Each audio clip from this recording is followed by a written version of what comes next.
উপস্থিত আছো মধ্য অসমৰ স্বাস্থ্য খণ্ডৰ যি উচ্চ চিকিৎসাৰ একমাত্ৰ প্ৰতিষ্ঠান নগাঁও চিকিৎসা মহাবিদ্যালয় আৰু নগাঁও চিকিৎসা মহাবিদ্যালয়ক লৈ নগাঁও মৰিগাঁও কাৰ্বি আংলং এইসমূহ স্থানৰ ৰাইজৰ যথেষ্ট এক আশা আছিল যে মধ্য অসমৰ স্বাস্থ্য খণ্ডৰ এক যি অভাৱ পূৰণ কৰিবলৈ এখন চিকিৎসা মহাবিদ্যালয় আগবাঢ়িছে কিন্তু প্ৰকৃততে সাধাৰণ ৰাইজ কিমান উপকৃত হৈছে আজি এখন চিকিৎসা মহাবিদ্যালয় স্থাপন হোৱা আজি মুকলি হোৱা 3টা বছৰ 4টা বছৰ অতিক্ৰম কৰিলে কিন্তু বৰ্তমানো যথেষ্ট অভাৱ বহু যি জটিল ৰোগৰ চিকিৎসা ইয়াত নহয় আৰু ইয়াৰ পৰা অধিকাংশ ৰোগীয়ে গুৱাহাটী চিকিৎসা মহাবিদ্যালয় অথবা তেজপুৰ চিকিৎসা মহাবিদ্যালয় প্ৰেৰণ কৰিব লাগে যি নগাঁৱৰ যি ভোগেশ্বৰ ফুকনী অসামৰিক চিকিৎসালয় তাৰ পৰা সম্পূৰ্ণৰূপে ইয়ালে বহিৰ্বিভাগ লৈ অনা হ'ল আৰু ইয়াত বৰ্তমান ইমাৰ্জেন্সি হওক বা বিভিন্নসমূহ যিবোৰ সেৱা আছে সেই সেৱাসমূহ বৰ্তমান ইয়াত কৰা হয় কিন্তু ইয়াত কিমান উপকৃত হয় মই বৰ্তমান বহিৰ্বিভাগত আছোঁ অপিডিত আছোঁ অপিডিত এক নতুন নিয়ম কৰা হৈছে এই চিকিৎসা মহাবিদ্যালয়খনত অপিডিৰ নিয়ম অনুসৰি এতিয়াৰ পৰা ইয়াত যি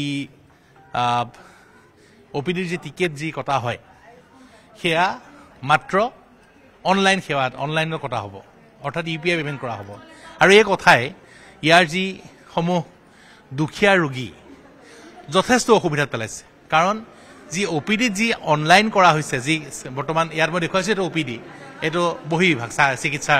বিভাগৰ ইয়াত বৰ্তমান দেখিবলৈ কৈছে কেছ কাউণ্টাৰত বৰ্তমান এয়া ইউপিআই বৰ্তমান ইয়াত ইউপিআই এইটো স্কেনাৰ দিয়া হৈছে আৰু ইয়াত কোনো ধৰণে বৰ্তমান ইয়াত কেছ লোৱা নহয় নগদ লোৱা নহয় কিন্তু সকলো মানুহৰ হাতত নগদ ধন নাথাকে ইয়াত যি টিকেট কটা হয় বৰ্তমান ইউপিআই দিয়া হ'ব আৰু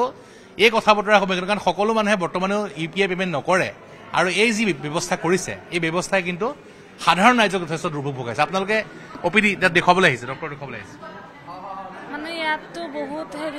দুখীয়া মানুহ আহে যে বুঢ়া মানুহ আহে আপোনালোকে এতিয়া ইয়াত যে পেমেণ্ট কৰিব আপোনালোকে ইয়াত ইউপিআই কৰিব লাগিব অনলাইন কৰিব লাগিব অনলাইন আছে নে আপোনাৰ এতিয়া মোৰ আছে বহুত মানুহ ঘূৰি ঘূৰি গৈ আছে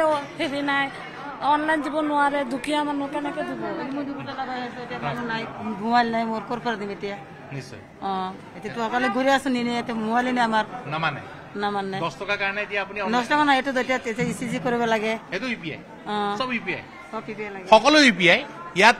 চিকিৎসা সেৱা যথেষ্ট নিম্নমানৰ আমি পুনৰ কৈছোঁ যে ইয়াৰ পৰা যিসমূহ ৰোগী অধিকাংশ ৰোগীয়ে যেতিয়া ইয়াত জটিল ৰোগৰ বাবে চিকিৎসা কৰিবলৈ আহে কোনো ইমাৰ্জেন্সি সেৱাৰ বাবে ইয়াৰ পৰা গুৱাহাটী চিকিৎসা মহাবিদ্যালয় অথবা তেজপুৰলৈ প্ৰেৰণ কৰা হয় কিন্তু নিয়মৰ ইয়াত যথেষ্ট ইয়াত নিয়ম বহুত বেছি আপুনি ইয়াৰে কৰ্মচাৰী হয় আপোনালোকৰ চব অনলাইন হ'ল 90% অনলাইন ল'ব হৈছে 10% কেছ ল'ব হৈছে এইটো অৰ্ডাৰ আহিছে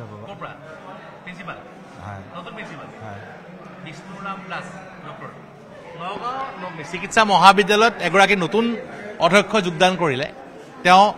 ডক্টৰ বিষ্ণুৰাম দাস তেওঁ যোগদান কৰাৰ পিছত নগাঁও চিকিৎসা মহাবিদ্যালয়খন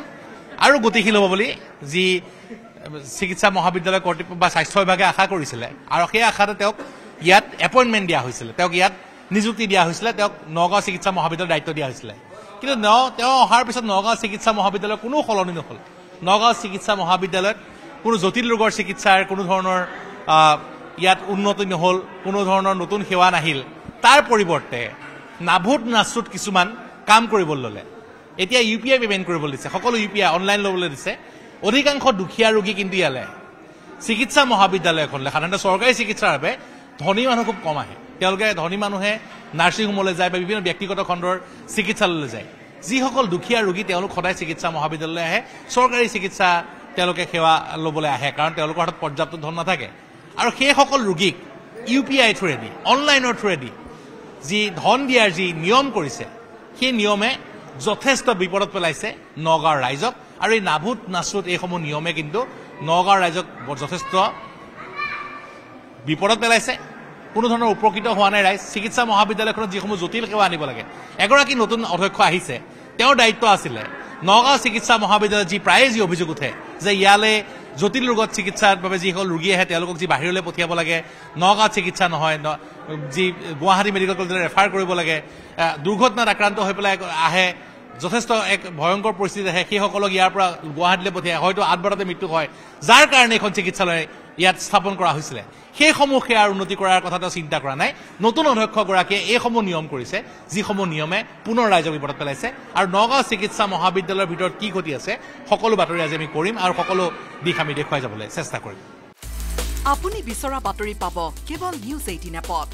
নিউজ 18 এপ ডাউনলোড কৰিবলৈ স্ক্যান কৰক এই QR কোড গুগল প্লে ষ্টৰতো পাব এই নিউজ 18 এপ